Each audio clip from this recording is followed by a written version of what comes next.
Oink time. Hi, I'm Ben Ellwood. I'm Jen Carnovale. Ladies and gentlemen, welcome. Our guest today, holy shit, it's Australia's premier expert on Liberia, Sian Smyth.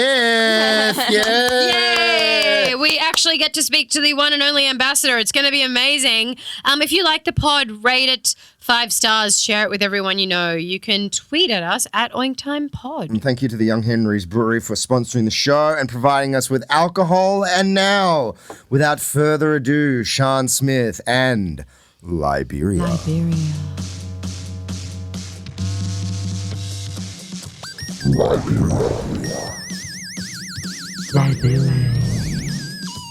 But then after like 3 days, I was just like back to myself. I was like chilling and reading, like getting cocktails and give a fuck about anything. How long were you in those? Only a week. Yeah, but it took me like 3 solid days and I could feel it. I could almost feel a part of my brain switch off and I was like, oh, I'm functioning now. Yeah. And then when I came back, I realized the level of anxiety in which I was functioning at before we left, and it was You should have asked me. I could have told horrifying. you. Yeah. I knew, but you can acknowledge it while you're in it. Like when you would say that to me, I would say to you, yeah, I know. But that's different to once you're out of it looking back. Oh, yeah. Or like once you're in like a healthy state looking back and being like, fuck, I don't know how I... Is that your gum? Yeah, but no one's touching this. This is my bottle. Are we still picking the thing out of her hat? No, we're just going to talk about Liberia. Ben just took his gum out of his mouth. Well, what do you want me to do with it? Swallow it? Should I swallow it? There's no bin in here. Oh, there is a bin in here. Full of gum. Full of gum. When I met you, you put your gum behind your ear? Did I? Yeah. And then really? I think to get back, like to gross me out, you ate it later and I was so disgusted. And I think you did it because you knew I would be disgusted. I was like, that is vulgar. And you're like, it's nothing wrong. It's my body. I'm clean. I am clean. How long into our friendship was that? Oh, early days. I don't know, like 10 years ago or something. Lovely. But it is my body. Yeah, that does. Did you know that's why children eat their own snot? It's the organism immunising itself against germs. On that note, I feel nauseous and premenstrual, so I'm glad we're starting with eating boogers. I'm also premenstrual. Yay! Oh, for fuck's sake. Is that what this is going to be? So is Ben. Just two sad fucking gals. Ben's menopausal. Crying about their menopause. Wait, did you say you're premenstrual or premenopausal? No, I said you're menopausal. Is there such a thing as man menopause? Yeah, you. Look. Fuck. Are we podcasting now? Yes, we're podcasting right now. Whenever you want to know that, we can start now. Yeah, we're going. I don't know if we've started. No, we've started. Sure, I want that classic. It's recording, but I want that classic line about children eating their own snot. I want the bit about you with your gum on the water bottle. It'll be in there. See, Sean always picks. Someone at work was laughing at me today. I was wearing a flowery apron and cutting oranges. And apparently, I didn't even realize this. I was muttering to myself, yeah, that's it. Yeah. Peaking on the internet. Yeah. Going viral. That's all that matters, isn't it, kids? I could hear, and they started laughing. What are you laughing at? And they're like, you are out of your fucking mind. Oh, no. Ben sometimes for work is like a chef. And one time I was working with him and he was serving spaghetti to people, but it was so aggressive that I couldn't handle it. He was like throwing down bowls of pot, like throwing these bowls, like here you go, boom. And I was like, Ben, this is too much for me. I actually had to leave. I was like, I can't handle this aggressive spaghetti. There's something about it, right? It's like, do you find you play a character at work? All the time. Oh, at work. I try to, but now and I can't stop talking to everyone about Liberia. I'll be like in the morning meeting and they'll be like, does anyone have anything to share? And I'll be like, I do. So this Liberia thing, I've only spoken to you briefly when we were very drunk at the back of a comedy room. And I also sent you some messages on Facebook telling you about Liberia. We don't want to be a guest on your as yet non-existent podcast. The answer is yes, but what is? I'm into this. What is the Liberia fascination? Well, I watched Larry Charles' Dangerous World of Comedy, and he went to like all sorts of countries, but he went to this one country called Liberia, which is in West Africa, which is near Sierra Leone, and I just knew nothing about it, and I just found it so insane that I knew nothing about such a crazy place because they were like taken over by freed slaves who then like enslaved the native Liberians using the same tactics that the Americans had used on them in the West. And that caused like a civil war. And it was Wait. Repeat what you just said. The freed slaves. So there was a Free the Slaves movement in America. Yeah. And they sent some freed slaves to like Sierra Leone And to Liberia and stuff. Liberia and the Congo. The American government did. Yeah. What? Just to get rid of them? And like the African slaves wanted it as well. Like, Right, it was okay, kind of like a So thing that they all agreed on. A bit of we can send you back to your hometown, and a bit of get the fuck out of our country. Yeah. We're done with you now. Yeah. We fucked you up a bit now. And we don't want We're a bit scared. Now that we've terrorized a generation. And now that we've traumatized you, we're just going to send you back. And I wonder if it had anything to do with also of like, we don't want you starting a civil rights movement. Like, get the fuck out of here. yeah, well, probably. And then right. Ship 'em yeah, off. but then they went to Sierra Leone, they went to the Congo, and they also went to Liberia. And they used like the freed slaves did the same thing that the white people had done to them in America to the native Liberians. Abused people. Yeah, it was fucking wild. And I just thought that was crazy to begin with. Like, it's an entire like country that was colonized by, freed slaves. And Isn't it crazy when the fucking victims become the victimizers? But that's pretty common, isn't Yeah, it? no, it Like seems to be the historically common, like irrespective of race or part of the world. It's Yeah. like, as soon as anyone kind of gets a bit of power, they seem to go insane with it. Yeah. I can't wait to like talk to these guys who I've connected with in Liberia about like what their thoughts are about it, because I've connected with these awesome guys in Liberia. How did you connect with it? Can I just say straight off the bat, I love this, and that is like 110% my heart, because I do this quietly with countries, and the only one who hears about it is Ben. Like, Chris and I have both been on this rampage about Korea, North and South, for at least close to a year now, and other people think it's unhealthy. But now that you're out and you're talking about Liberia, you've given me strength. I talk to everyone And about I it. want to know all of it. Like, I feel like such a hack because the only country that I'm into is America, but I feel like I'm into like the mainstream Marvel movies and you guys are like into the sick art house movies. Oh, no, I think Liberia is a bit more art house. Yeah, that's what I'm saying. I think like you're into like wild. weird niche stuff and I'm into this like, America. Who gives a shit? Yeah, who Korea's gives that a shit, niche. man? It's so boring. And that's what it's made me realize. I'm just like, everything that we create in the West is fucking boring and white and uncreative and shit. It's just shit, like everything. Do you think it's because they're... And Australia especially is so shit. Yeah. So, okay, so how did this start? You found out a And so I quote found out all and about you, that. And you realised that there was this country, Yeah, no, I watched Liberia. Dangerous World of Comedy. Right. So Larry Charles went to Liberia and like interviewed these two guys. He only interviewed them for like a minute, like a little bit. He only interviewed these two comics for like a little bit. And it stuck these with you. Liberian comics. And it just really stuck with me. I was just like, that is just so cool. I want to go deeper. I want to know more about what these guys are planning to do, because these guys who I'm talking to, they're actually rebuilding the comedy industry after it was destroyed in the Second Civil War. So like... Well, wait, can you just rewind for a second and just give, like, because I am completely clueless. Go back to... I don't know much about the First Civil War. So Okay, don't ask me. all right, but so the freed slaves, so we're thinking what, like 1700s? No, 1800s. 1800s. They get sent back to Sierra Leone and Liberia. Terrorise people. Yeah. And they enslave the native population there. Yeah. So just like continue, And then that continue caused the like a history civil lesson. war. Yeah, okay. And then I don't know much about the First Civil War, but then there was a second civil war that was like extremely fucked up, where like their Minister of Defense, who's still in power today, Prince Johnson, actually like tortured the president on national TV and ate him. Yeah, when you told me that, I was like, holy fuck. What? He ate him on television. No, he didn't eat him on television. He cut off his ears on television while drinking a fucking beer. What? Yeah. Really? That's Yeah. so disgusting. Yeah, and he's still in power today. And you know why? Because he said he found God, because he's a man of God. And this has happened with a lot of warlords in Liberia. Yeah. Like after the war, they're like, we found God. I'm a peaceful man now. And they God- just let him go. And God wants me to be here. And Yeah. This And they reminds- invited him back to Liberia, and now he's the Minister of fucking Defense. But it's like, well, who's going to tell him to fuck off, man? He fucking ate like the last guy. Who's the so is the president a war criminal or the prime minister or whatever? The president isn't a war criminal. The president is ex-football star George Way. Whoa. And he's like one of the best football guys in the world. And I was reading this amazing thing on WikiLeaks the other day.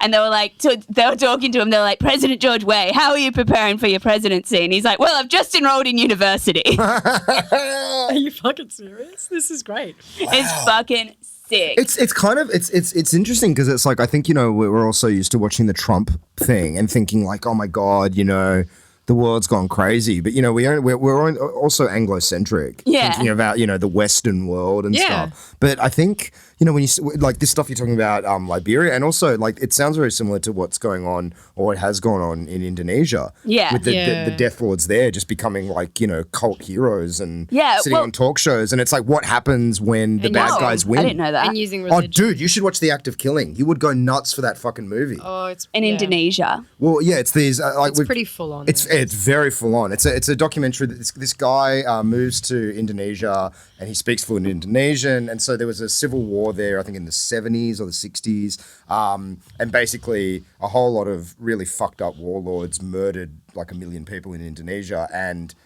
they're a case study of what happens when the bad guys win, when there is no. The UN doesn't come in and fuck them up, or there's no Nuremberg trial. It's just like, no, they're just in power now.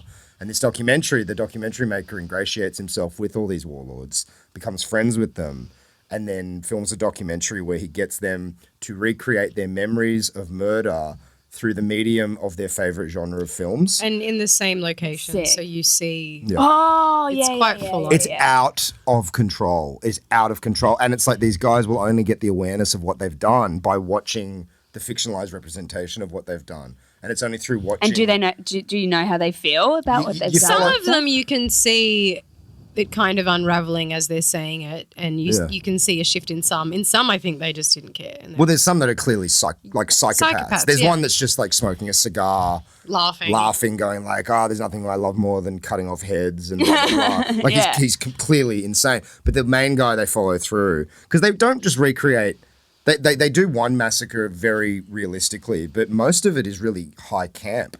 Like there's one where they do it as like a musical Western, and they're all wearing like fluorescent cowboy outfits. Fucking wild way to do it is a wild It's a wild movie. Worth watching. I've said to Jen before, the first time I watched it, my brain 10 minutes in just convinced myself that I was watching a really dark Chris Morris mockumentary because I couldn't believe it. It was just it's so out of control. Well, that was like me, when I watched this thing about Liberia. I was like, that's crazy. It's too surreal to believe. Yeah, I was like, that's crazy. And like they have a warlord called General Butt Naked. Who was from fucking Book of Mormon. About General Butt Naked. Kind of, yeah. Well, I'd heard that the General Butt fucking Naked in Book of Mormon was taken from a real life general. Yeah, well, that would have been probably General Butt Naked.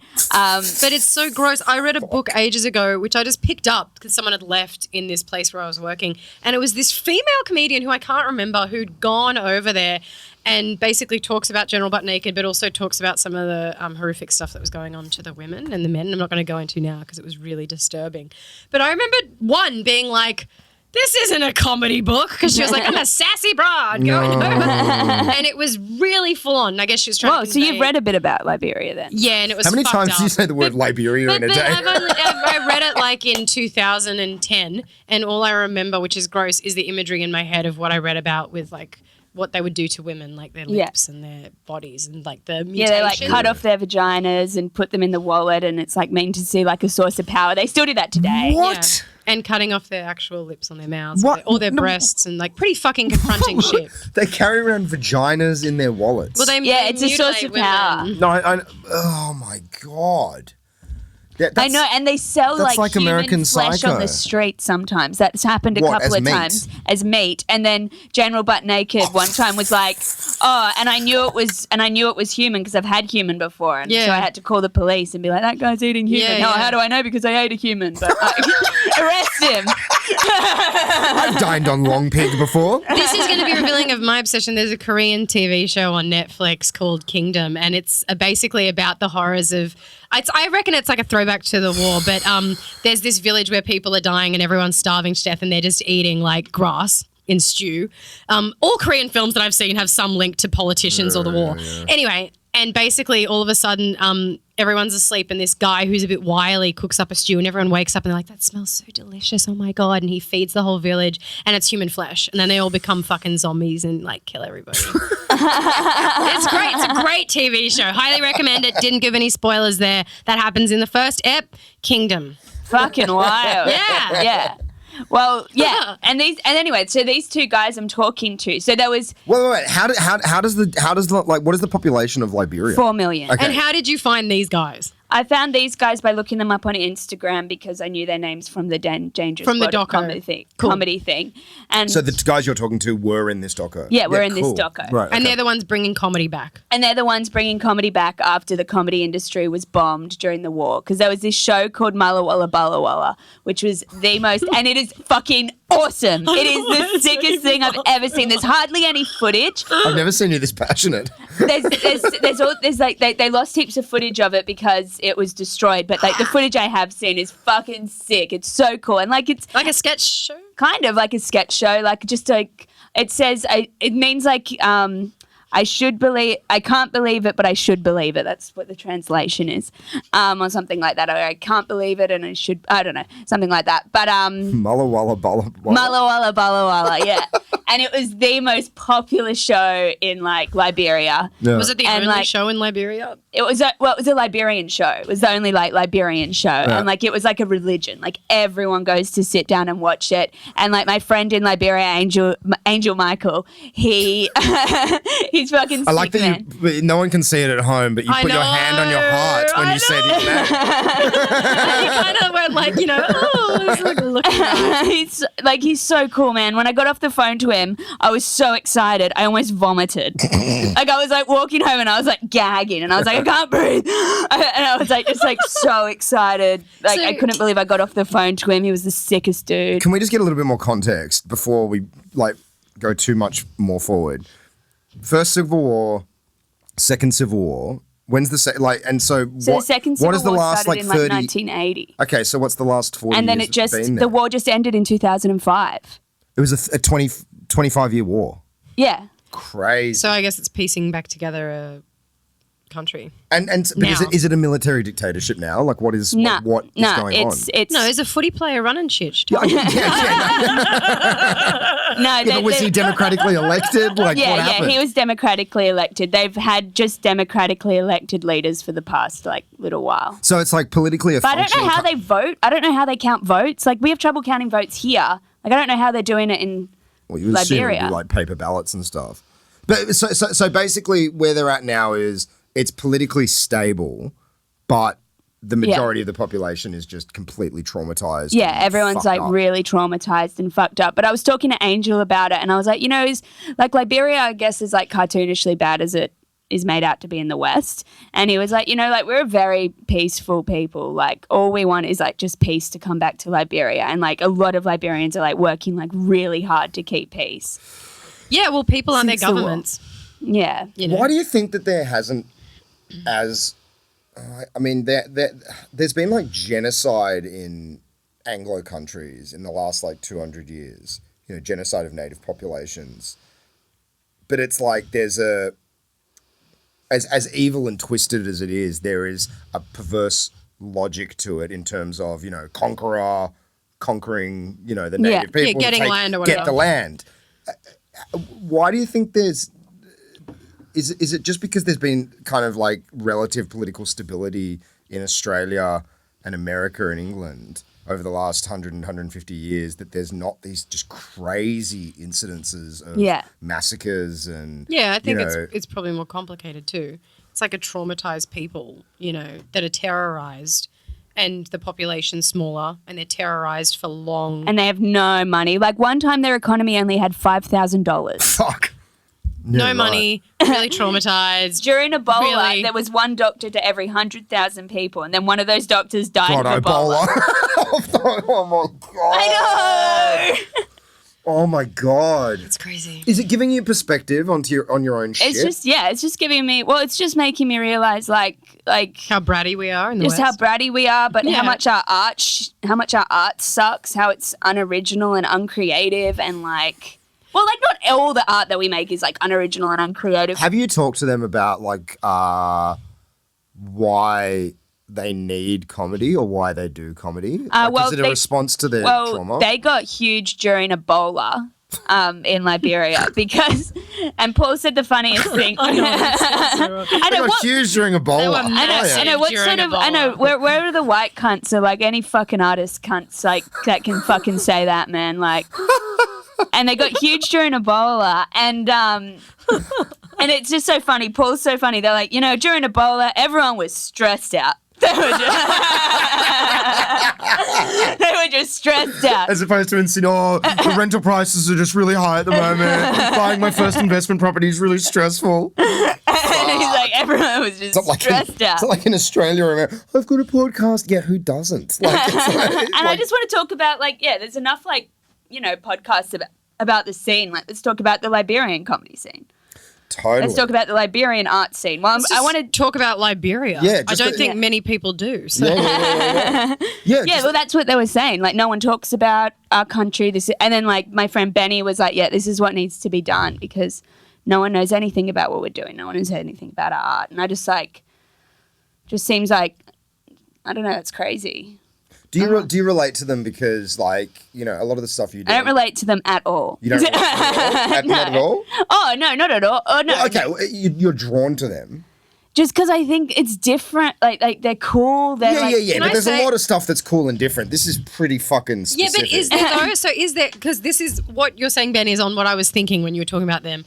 It's like nowadays there is heaps of stuff that's cool and different, right? Like people go to Dark Mofo. You went, Ben, because you love it. It's interesting and it's considered different. Yeah. But in terms of different at the level of hanging out or chatting with Liberian comedians. Yeah. That's pretty fucking different. And I think there's an appeal now for people where it's like, oh shit, if I, you can Google anything, right? It wouldn't be the same, but people can go to, Dark Mofo, people can travel around the world on most blogs, you can go to Paris from your lounge room or whatever. Yeah. But there are still untapped tiny places where I guess you can't, and maybe Liberia's one. I don't know, but it feels like... Yeah, absolutely. But my question is... And I have big plans. No doubt. Oh, we know. That's the other thing. You and I often get into long bitch sessions about how fucked the industry is. Yeah. And which is how this evening started. Everything's fucked. Well, it is. It is. It's totally fucked. It's only gotten fucked over the last few years. And it's great that there's more opportunities for people, but it's turned good people into mercenary fuckheads. Yeah, where it's like, are you? There's a lot of people I've seen get into comedy where it's like, oh, you got into comedy because you didn't have a choice, you had to because you love performing and you have to write, and then something shifts, and all of a sudden it's like, oh no, you're doing comedy because. You want you want to be on a panel special or a panel show or whatever. when there's no industry, it draws people who absolutely love the form. You do it for the joy. Yeah, you do it for the joy. I mean, when Jen and I started comedy, there were opportunities. There's a bit of money, but not heaps. Not heaps. It was very difficult to genuinely imagine a viable career unless you were a cruise ship guy, and it looked like and when we started I think there was 4 that we used the whole time, and that was it. Unless one of them dropped dead and then the long line below them someone else would slide in, but that was it. It's like power. It's like the person that wants power probably shouldn't have power, and I think it's the same with fame. It's like the person that really wants it, it's like are you doing this for the right reason? Are you doing this because you want to make something cool?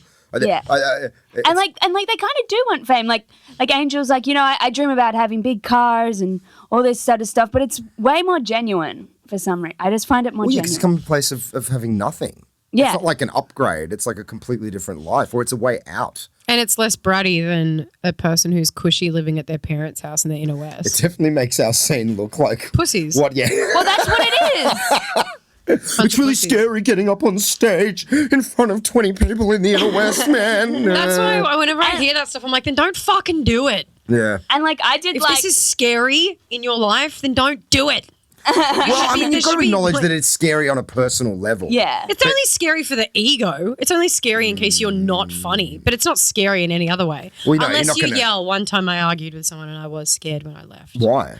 Because I was really out of control, angry, and then I was like, oh, they might come and kill me. I was really anxious at the time. Was that when you were screaming, you've got a pinned dick? Maybe. I made Luke Joseph Ryan walk me to my car once. Oh, well, you'd be safe with that little bag. He's lovely. He's giants. He was like, do you want me to walk you to your car? I was like, yeah. And I'd just be like, that doesn't make me any more safe. No, it made me feel better. I'd fight him before I fought you, to be honest.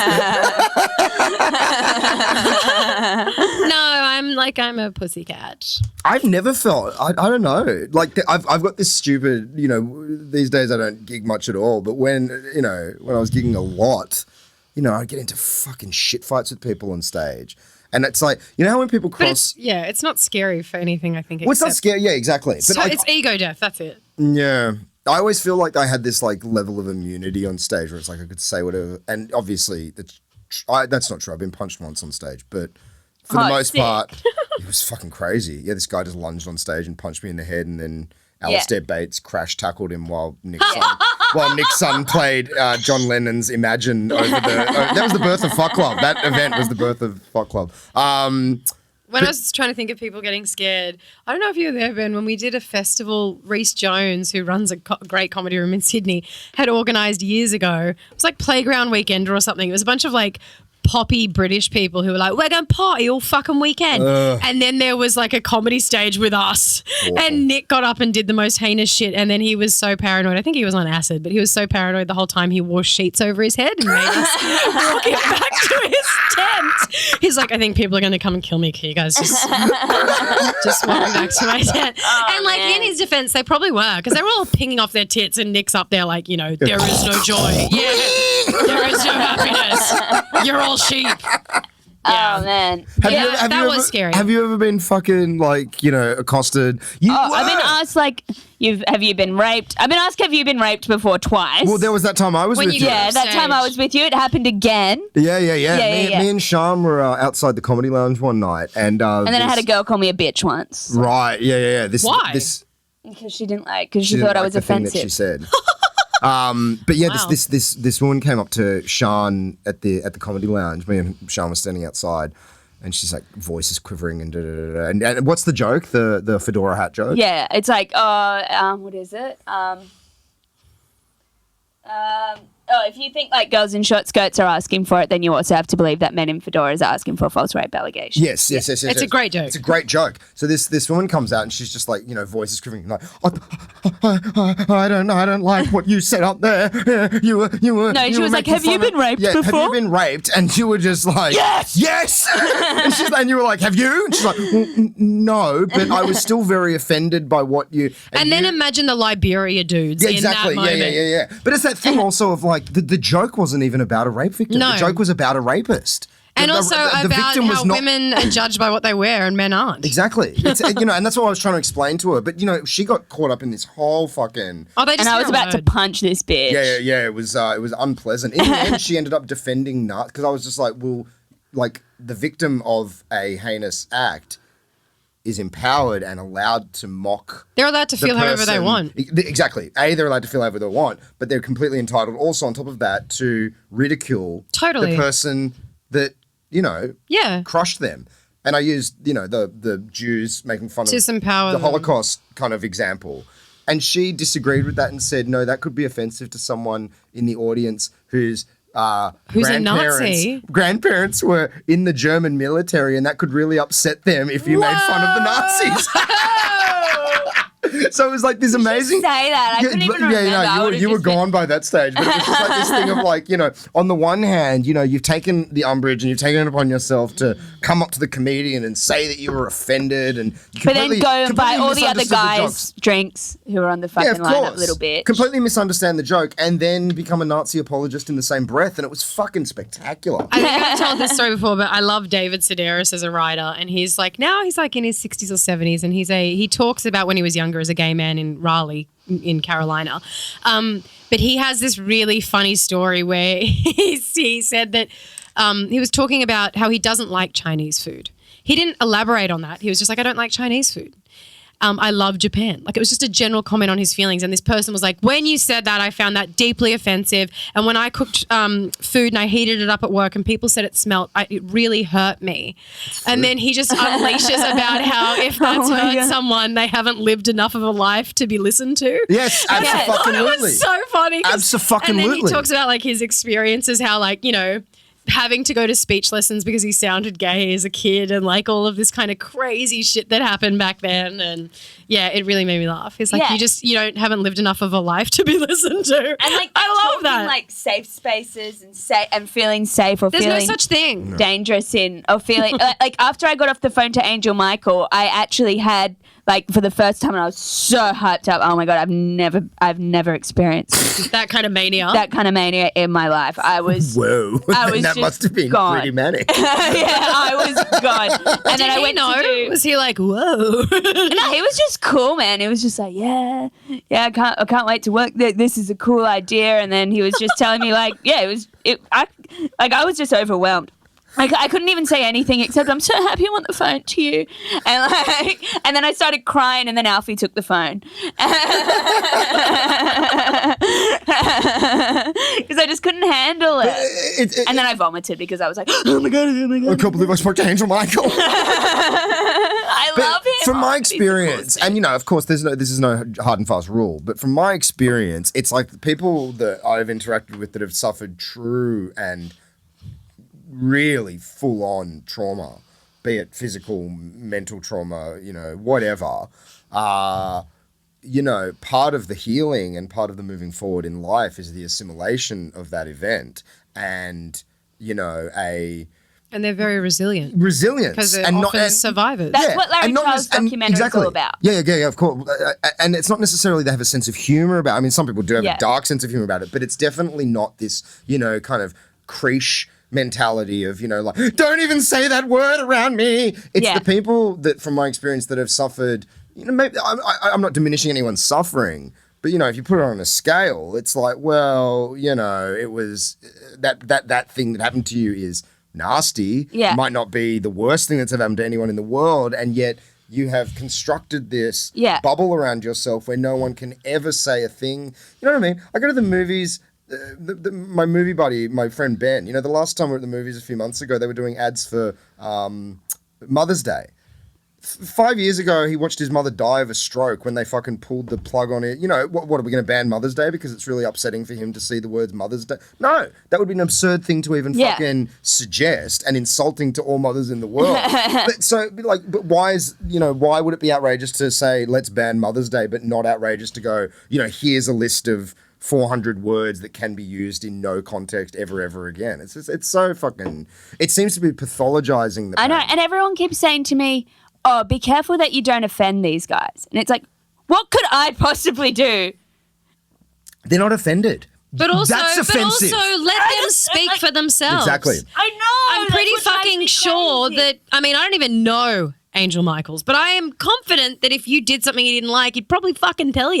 Yeah, I don't think he needs some chick in Sydney or dude in Sydney going, can you just watch yourself around the Liberian guys? Because you know what they're like. They can kind of go off the rails if you offend them. It's completely, as far as I'm concerned, it's fucking racist. It's the equivalent of saying to the boyfriend, how's the little lady? And like, is the little lady okay? And this person was like, oh, I don't think you should talk about the third world in that way. And it's like, well, you fucking go talk to someone from the third. What do you fucking Because that's the whole thing of be careful not to offend. So what do? Do you censor everything you say to them? Because what type of friendship is that? But it's and then all of a sudden it becomes a patronizing thing where you're just infantilization. Yeah, exactly. And that is more offensive, I think, than anything else. Like there was a time, it was after we did one of our live pods, and I was in the courtyard of the theatre talking with our friend Eastgate.